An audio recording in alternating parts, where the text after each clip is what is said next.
Սուրբ ոգին քեզի պիտի օգնե հաղթահարելու քու բայկարդ, եթե խոստովանես իրեն։ Միայն Քրիստոս կարող է հեռացնել փերը։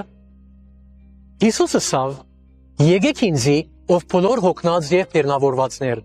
եւ ես ցեզի անկստություն պիտի դամ»։ Այդ ժամանակ պիտի գիտնաս, թե ինչ կնշանակե մեղքերու թողություն։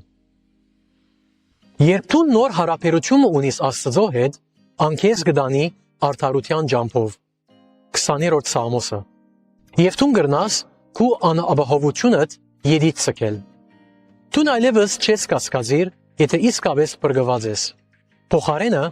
դու ունիս անոր ուրախությունը քու սրդիդ մեջ, եւ անոր հոգին կփորփոքի քու մեջդ ասելով «Ապա հայր»։ Ապա արամերեն լեզվով է չթարգմանված բառ է։ Անոր ամենամոտ իմաստն է իմ հայրիկս։ Սրդի լացումը, երբ նեղության մեջ ես։ Պատկերացուր փոքրիկ երեխամը բազուկները բացած անկստություն գաղաչե։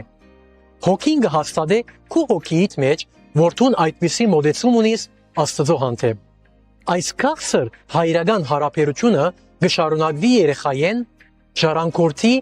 մինչև ժառանգագիցներ Քրիստոսին հետ։ Մենք ընտանիքի մեջ ենք։ Ինչ որ այսօր քեզի համար դժվար թվի, գրնաս վստահ լալ, որպես ժառանգորդ, որ Քրիստոս օրմը պիտի բրգես այն։ Օրմը անթեդե պիտի թվի փախտadmամբ հավիտենական փառքին գերազանցությանը։